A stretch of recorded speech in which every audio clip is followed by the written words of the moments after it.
Hi అండి, అందరికీ నమస్కారం. Welcome to Rupa Lavanya Swaralahari channel. ఈ ఛానల్లో వస్తున్న స్టోరీ నా రౌడీ కిల్లర్. ఈ స్టోరీ రాసిన వారు రూపా లావణ్య గారు, చదువుతున్నది లహరి రాజశేఖర్. ఇంకా స్టోరీలోకి వెళ్ళబోయే ముందుగా ఫస్ట్ టైం ఈ ఛానల్ చూస్తున్న వాళ్ళు ప్లీజ్ లైక్ చేసి, షేర్ చేసి, సబ్స్క్రైబ్ చేసుకుని మీ సపోర్ట్ అందించండి. ఇంకా స్టోరీలోకి వెళ్దాం. మూవీ అయిన నెక్స్ట్ డే ఎంగేజ్మెంట్ కోసం అందరూ షాపింగ్కి బయలుదేరారు. లేడీస్ సెక్షన్లో ఆడవాళ్ళందరూ చీరలు ఎంచుకుంటూ ఉంటే జెంట్స్ సెక్షన్లో మగవాళ్ళందరూ షాపింగ్ చేస్తూ ఉంటారు. అక్కి తన డ్రెస్సులన్నీ ఫాస్ట్గా సెలెక్ట్ చేసుకుని నీరజ్ నేను అమ్మ దగ్గరికి వెళ్ళి వస్తాను, ప్లీజ్ మా నాన్నని కొంచెం నువ్వు మేనేజ్ చేయవా అని అడుగుతాడు. హలో సార్, అక్కడ ఉన్నది మీకు మాత్రమే లవర్ కాదు, నాకు కూడా ఒక లవర్ ఉంది. నాకు కూడా వాళ్ళ దగ్గరికి వెళ్ళాలని ఉంటుంది. ఇలా నువ్వొక్కడివే అక్కడికి వెళ్ళడం ఏమీ బాగాలేదు బ్రదర్ అంటాడు నీరజ్. ఆల్రెడీ నీకు నీ లవర్ సెట్ అయిపోయింది, నేను ఇంకా ట్రై చేసుకుంటూనే ఉన్నాను. నా మీద కొంచెం జాలి చూపించవచ్చు కదా. కోబ్రో అంటాడు అకి. కోబ్రో ఏంటి అంటాడు నీరజ్ అర్థం తెలియక. అదేంటి F2 నువ్వు చూడలేదా, మనిద్దరం తోడళ్ళం కదా. సరే చెప్పేది విను, అక్కడ నాకు ఏదైనా ప్రాబ్లం వస్తే మిస్డ్ కాల్ ఇస్తాను, వెంటనే వచ్చాయి అని నీరజ్ సమాధానం కోసం కూడా చూడకుండా వెనక నుంచి పారిపోతాడు అక్షయ్. నీరజ్ నవ్వుకుంటూ డ్రెస్ సెలక్షన్లో మళ్ళీ మునిగిపోతాడు. అక్కి వెళ్ళి హాయ్ వదిన గారు అంటూ అమ్ముని చూస్తూ తన పక్కనే ఉన్న అలేఖ్యని పలకరిస్తాడు. అక్కి వాళ్ళమ్మ జయంతి గారు అక్కడే ఉండి నువ్వేంట్రా ఎక్కడికి వచ్చావు అంటూ కోపంగా అడుగుతుంది. నీరజ్ వాళ్ళమ్మ మాధురి గారు, అప్పు అలేఖ్య మాత్రం అతన్ని చూసి ముసిముసిగా నవ్వుకుంటూ ఉంటారు. అది అమ్మా, ఊరికే వచ్చాను, ఏం సెలెక్ట్ చేస్తున్నారో చూద్దామని. అయినా నా షాపింగ్ అయిపోయిందిలే, ఖాళీగా అక్కడ కూర్చుని ఏం చేస్తానులే అని ఇక్కడికి వచ్చాను అని అంటూ అమ్ము నిల్చున్న దగ్గరికి వెళ్ళి అక్కడ చీర చూపిస్తున్న వాళ్ళకి ఆ రెడ్ కలర్ పట్టు చీర తీయండి అని అప్పుడే సెలెక్ట్ చేస్తూ ఉంటాడు అతను. ఇంకా జయంతి గారు కూడా ఏమీ అనకుండా నవ్వుకుంటూ వాళ్ళిద్దరూ వాళ్ళ చీరల్ని చూస్తూ సెలెక్ట్ చేసుకుంటూ ఉంటారు. అమ్మ మాత్రం అందరి ముందు అక్కి తన దగ్గరికి రావడం కొద్దిగా సిగ్గుగా అనిపించి అక్కిని కోపంగా చూస్తూ ఉంటుంది. అక్కి ఆమె వైపు చూడకుండానే చీరలు చూస్తూ మెల్లిగా తన దగ్గరికి వచ్చి నన్ను చూసినది చాలే కానీ ముందు చీరలు చూడు, మళ్ళీ నీకు నచ్చకపోతే మార్చడం కష్టం. అయినా ఇప్పటికీ ఎలాగో ఎంగేజ్మెంట్ కాబట్టి నువ్వు లెహంగా తీసుకుందువు కానీ నాతో పాటురా అంటూ తన చెయ్యి పట్టుకుని డ్రెస్ సెలక్షన్లోకి తీసుకుని వెళ్ళిపోతాడు. అలేఖ్య అదంతా చూసి నవ్వుకుంటూ మా అమ్ము చాలా అదృష్టవంతురాలు అని మురిసిపోతూ ఉంటుంది. అక్కి అమ్ము ఎంత వద్దు అంటున్నా కూడా ఎక్కువ కాస్ట్ ఉన్న లెహంగా తీసి అమ్ముకు పెట్టి సరిపోయింది, చాలా బాగుంది అనుకున్నాక ప్యాక్ చేయిస్తాడు. ఆ టైంలోనే మిగతా వాళ్ళు షాపింగ్ కూడా అయిపోయి అందరూ గోల్డ్ కొనడానికి వెళ్తారు. అలాగే అక్కడే 2 జంటలకి ఎంగేజ్మెంట్ రింగ్స్ కూడా సెలెక్ట్ చేద్దాం అనుకుంటూ ఉంటారు. ఇంకో అరగంటలోనే గోల్డ్ కూడా కొనేసి ఎంగేజ్మెంట్ రింగ్స్ చూస్తూ ఉంటారు. ప్లాటినం లవ్ బ్రాండ్స్ తీసుకుందామని చూపించమని అడుగుతారు. అవన్నీ అమ్ము చూస్తూ ఉంటుంది, కానీ ఏది సెలెక్ట్ చేసుకోవాలో తెలియక కన్ఫ్యూజ్ అవుతూ ఉంటుంది ఆమె. అదంతా అక్కి చూసి ఏంటి బంగారం, కన్ఫ్యూజ్ అవుతున్నావా, నాకు తెలుసులే, అందుకే నేనే సెలెక్ట్ చేస్తాను మన ఇద్దరికి అంటూ డైమండ్స్తో ఉన్న ప్లాటినం రింగ్ తీసి అమ్ముకి చూపించి ఇది ఓకేనా అంటాడు. దాని కాస్ట్ చూసి అమ్ము ఇది వద్దు, చాలా ఎక్కువగా ప్రైజ్ ఉంది ప్లీజ్ అంటుంది అమ్ము. ఇప్పుడు నిన్ను ప్రైజ్ ఎవరు చూడమన్నారు, నీకు నచ్చిందా లేదా అది చెప్పు చాలు అంటాడు అక్కి తన కళ్ళలోకి చూస్తూ. నచ్చింది కానీ అని ఏదో అనబోయే అంతలో ప్లీజ్ ప్యాక్ దిస్ అని సేల్స్ మ్యాన్కి చెప్పేస్తాడు అక్కి. షాపింగ్ అయిపోయాక అందరూ కలిసి ఇంటికి బయలుదేరతారు. ఈలోపు నీరజ్ వచ్చి అమ్మ, నేను అక్కి అలేఖ్య అమ్ము కలిసి ఐస్ క్రీమ్ తిని ఇంటికి వచ్చేస్తాం ప్లీజ్ అంటాడు. అందరూ నవ్వుకుంటూ రాజేష్ వైపు, అప్పు వైపు చూస్తారు. వాళ్ళు కూడా నవ్వుకుంటూ అలేఖ్య అమ్ముల వైపు చూసి ఎక్కువగా లేట్ చేయకండి, తొందరగా వచ్చేయండి అని చెప్పి అక్కడ నుండి వెళ్ళిపోతారు. అక్కి వెంటనే నీరజ్ దగ్గరికి వచ్చి థ్యాంక్స్ రా అంటాడు. అది అమ్ము చూస్తుంది. దేవుడా, ఇతనికి ఏ టైంలో ఎలా మాట్లాడాలో ఏం చేయాలో కూడా తెలీదు అని తల కొట్టుకుంటూ ఉంటుంది అమ్ము. కాసేపటికి ఐస్ క్రీమ్ షాప్లో నలుగురు కూర్చుని ఐస్ క్రీమ్ తింటూ ఉంటారు. నీరజ్ అలేఖ్య చాలా క్లోజ్గా పక్కపక్కనే కూర్చుని వాళ్ళు ఇంతకు ముందు తీసుకున్న ఫోటోలన్నీ చూసుకుంటూ నవ్వుకుంటూ మాట్లాడుకుంటూ ఉంటారు. అమ్ము మాత్రం అక్కితో మాట్లాడకుండా సైలెంట్గా ఐస్ క్రీమ్ తింటూ ఉంటుంది. ఫస్ట్ టైం అక్కికి తనంటే అమ్ముకి ఇష్టమో లేదేమో అని డౌట్ వస్తుంది. ఇంకో 5 రోజుల్లో ఎంగేజ్మెంట్ పెట్టుకుని కూడా తనతో క్లోజ్గా మాట్లాడకుండా ఇలా డల్గా ఉంటూ దూరంగా ఉండడంతో తనలో అనుమానం కలుగుతూ ఉంటుంది. నిజంగానే తనకి టైం ఇవ్వాల్సిందేమో. అసలు నేను ఇష్టపడ్డాను కానీ తను ఇష్టపడ్డట్లు ఇంతవరకు నాకు ఎప్పుడూ చెప్పలేదు.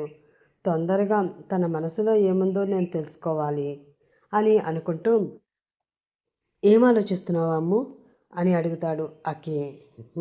ఏమీ లేదు అని పొడిగా సమాధానం చెప్తుంది. అమ్మో, నువ్వు మీ ఫ్రెండ్ తోటి ఇంట్లో వాళ్ళతోటి గలగలా మాట్లాడతావు కదా, మరి నా దగ్గరికి వచ్చేసరికి ఎందుకు అలా కామ్గా డల్గా ఉంటావు? నీకు నాతో మాట్లాడాలి అని కానీ నా గురించి తెలుసుకోవాలి అని కానీ లేదా అని అడుగుతాడు అక్కి. అమ్ము ఒక్కసారిగా షాక్ అయి అక్కి వైపు అలా చూస్తూ ఉండిపోతుంది. అదే టైంలో అక్షయ్ అంటే ఎవడో చూద్దాం, ఆ సురేంద్రని నేను వెతుకుతున్నాను అని తెలిసి కూడా వాడికి హెల్ప్ చేస్తున్నాడు అంటే ఎలా ఉంటాడో చూద్దామని శ్రీను తన మనుషులతో అక్కడికి వస్తాడు. తన మనుషులు అక్కిని చూపిస్తారు. కానీ ముందు అక్కిని చూసి వెంటనే తన ఎదురుగా ఉన్న అమ్ముని కూడా చూస్తాడు శ్రీను. అంతే, శ్రీను చూపు అమ్ము పైనే ఆగిపోతుంది.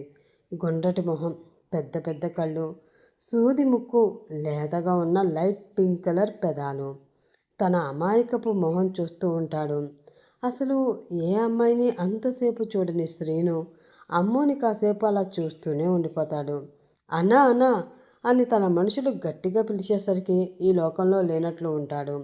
వాళ్ళ దగ్గర తక్కువ కాకూడదని వాడేనా, ఈరోజు ఈవినింగ్కి వాడి అన్ని డీటెయిల్స్ నాకు కావాలి అని మళ్ళీ తన గాగుల్స్ పెట్టుకుని మరొక్కసారి అమ్ముని చూసి ఫాస్ట్గా నడుచుకుంటూ అక్కడి నుంచి వెళ్ళిపోతాడు శ్రీను. నీకు నేనంటే ఇష్టం లేదా అని అక్కి అడిగిన ప్రశ్నకి అమ్ము ఒక్కసారిగా షాక్ అయ్యి అతని వైపు ఆశ్చర్యంగా చూస్తూ ఉండిపోతుంది.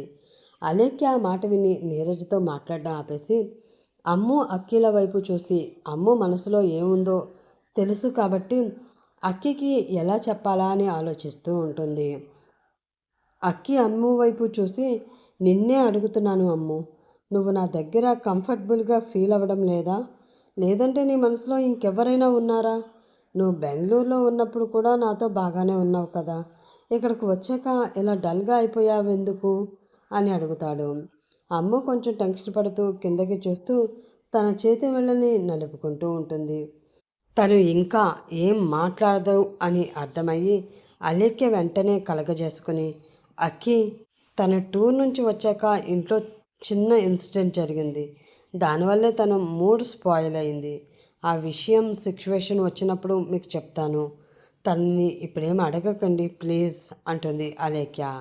అప్పటికే అమ్ముకి రోజు తనకి జరుగుతున్న విషయాలు గుర్తొస్తూ ఉంటాయి. అమ్ముని అక్కి బెంగళూరులో కలిసిన తర్వాత అమ్ము వాళ్ళ క్లాస్ అంతా మైసూర్ ఊటీ కూడా వెళ్తారు. తిరిగి ఊటీ నుండి వస్తున్నప్పుడు మళ్ళీ అమ్ము కోసం అక్కి వాళ్ళ దగ్గరికి వస్తాడు. అమ్ము దివ్య అక్కడ టీ తోటలో సెల్ఫీ దిగుతూ ఉంటారు. వాళ్ళ వెనక నుంచి అక్కి వచ్చి హాయ్ అంటాడు. అక్కిని చూసి ఇద్దరు షాక్ అయ్యి మీరేంటి ఇక్కడ అని ఇద్దరు ఒకేసారి అడుగుతారు. అక్కి అమ్ము ఫేస్ దగ్గరికి వచ్చి చిన్నగా నీకోసమే అంటూ కన్ను కొడతాడు.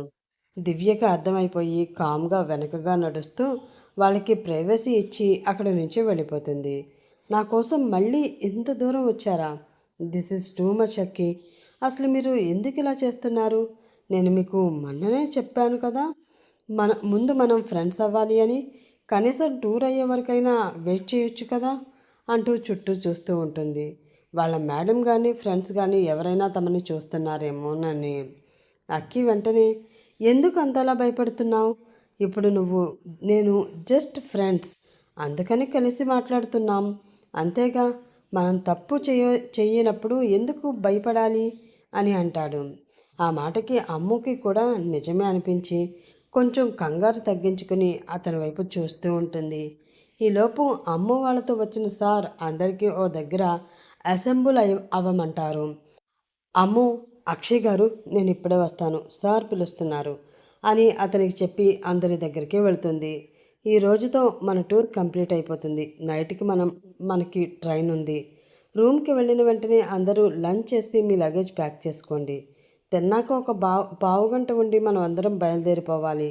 లేదంటే ట్రైన్ టైంకి మనం మళ్ళీ అందకపోవచ్చు. అందరూ వింటున్నారు కదా అని సార్ చెప్తూ ఉంటారు. అమ్ము అక్కి వైపు చూస్తూ నా కోసం ఇంత దూరం వచ్చారా బాబోయ్, అసలు ఇంతలా నన్ను లవ్ చేయడానికి నాలో ఏం స్పెషల్ ఉందబ్బా అని ఆలోచిస్తూనే అవన్నీ వింటూ ఉంటుంది. ఓకే సార్ అంటూ అబ్బాయిలు అమ్మాయిలు ఒక్కసారి గట్టిగా అరుస్తూ మళ్ళీ ఫోటోలు దిగడానికి టీ తోటలు చూడడానికి పరిగెడుతూ ఉంటారు. దివ్య అమ్ము దగ్గరికి వచ్చి, అమ్ము, నేను మన ఫ్రెండ్స్తో ఉంటానే, అక్కి సార్ వెళ్ళిపోయిన తర్వాత మళ్ళీ నా దగ్గరికి వచ్చాయి, ఓకేనా అని అంటుంది. అదేంటి, నువ్వు కూడా రా, నాకు టెన్షన్గా ఉంది అంటుంది అమ్ము. నీ మొహం, ఆయన ఏమైనా నిన్ను కొరుక్కు తింటారా ఏంటి? మాట్లాడటమేగా, నేను ఇక్కడే ఉంటాను, మాట్లాడడం అయిపోయాక మళ్ళీ వచ్చేసాయి అని చెప్పి దివ్య వెళ్ళిపోతుంది. అమ్ము సరే అని నవ్వుకుంటూ అక్కి దగ్గరికి నడుస్తూ ఉండగా సడన్గా తనకు వెనక నుంచి తన క్లాస్మేట్ రమేష్ అమ్ము ముందుకు వస్తాడు. అమ్ము కొంచెం కంగారు పడినా, ఏంటి రమేష్ సడన్గా అలా వచ్చావు, కొంచెం ఉంటే పడిపోయేదాన్ని అంటూ విసుగ్గా మొహం పెట్టి మళ్ళీ అక్కడి నుంచి వెళ్ళిపోబోతుంది. ఆగు అమ్ము, నీతో మాట్లాడాలి. ఏంటి, ఎప్పుడు అడిగినా నాతో మాట్లాడవు, నా వైపు కూడా చూడవు, క్లాస్లో ఎలాగో మాట్లాడవు, ఇప్పుడు మన ఇద్దరమే ఉన్నాం, కాసేపు మాట్లాడవచ్చు కదా అని ఆమెని ఫ్లడ్ చేస్తూ అడుగుతాడు రమేష్. అమ్ము అక్కి వైపు చూస్తూ ఆయన ఏమైనా అనుకుంటారేమో అని, నీకు నాకు మాటలేంటి, నాకు నీ పేరు తప్ప ఏమీ తెలియదు కదా, నాకు పనుంది, ప్లీజ్ అడ్డు తప్పుకో అంటుంది. రమేష్ చుట్టూ చూస్తాడు. అందరూ ఎవరి పనుల్లో వాళ్ళు ఉంటారు. వెంటనే అమ్ము చేపట్టుకుని తన వైపు లాక్కుంటాడు. అలా చేస్తాడని అమ్ము కూడా ఊహించదు. కొంచెం తుళ్ళి రమేష్పై పడబోతూ తమాయించుకుని అతి కష్టం మీద నిల్చుంటుంది. వెంటనే కోపం వచ్చి రమేష్ అంటూ కోపంగా అరుస్తుంది. అదంతా కొంచెం దూరంలో ఉన్న అక్కి చూసి ఫాస్ట్గా వాళ్ళ దగ్గరికి నడుస్తూ ఉంటాడు. అమ్ము చెయ్యి ఇంకా వదలకుండా తన ఫేస్ దగ్గర రమేష్ ఫేస్ పెట్టి, ఏంటి డార్లింగ్ అలా చూస్తున్నావు, ఒక ముద్దవ్వచ్చు కదా అని వెకిలిగా నవ్వుతూ అడుగుతాడు.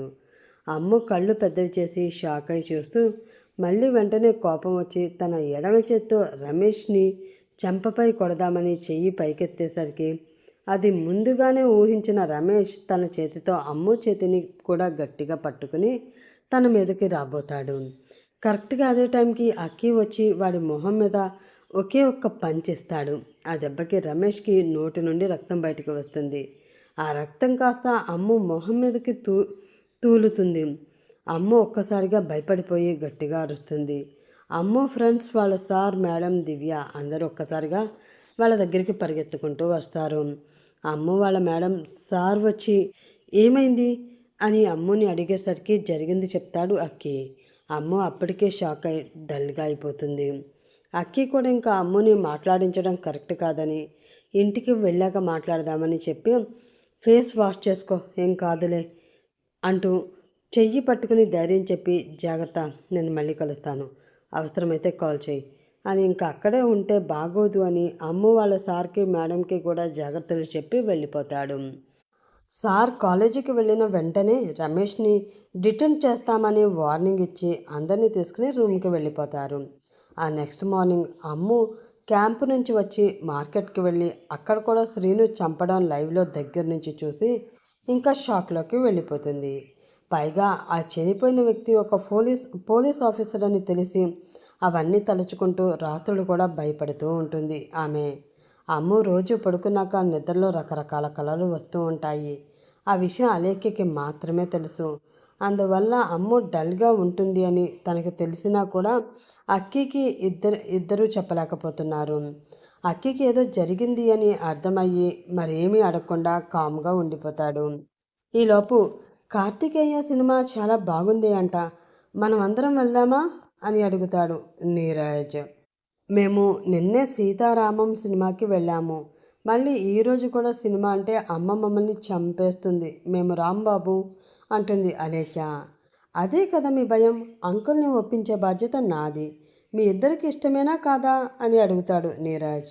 అలేఖ్య అమ్ము వైపు చూస్తుంది. అమ్ము అక్కి వైపు చూసి చిన్నగా నవ్వుతూ నాకిష్టమే అని అంటుంది. అక్కి కూడా అమ్ము తన వైపు చూసి నవ్వేసరికి సంతోషంగా ఫీల్ అవుతూ ఉంటాడు. నలుగురు కలిసి లంచ్ చేసి కార్తికేయ సినిమాకి బయలుదేరారు. కానీ అక్కడ ఏం జరుగుతుంది? వాళ్ళంతా నిజంగా సినిమా ఎంజాయ్ చేయగలరా? తెలుసుకోవాలంటే మరి నెక్స్ట్ పార్ట్ కోసం వెయిట్ చేస్తూ ఉండండి ఫ్రెండ్స్. అలాగే ఈ పార్ట్ కనుక మీకు నచ్చితే ప్లీజ్ లైక్ చేసి షేర్ చేసి సబ్స్క్రైబ్ చేసుకుని మీ సపోర్ట్ నాకు అందించండి. రేపటి ఎపిసోడ్లో మళ్ళీ కలుసుకుందాం. అప్పటి వరకు bye bye. Have a nice day friends.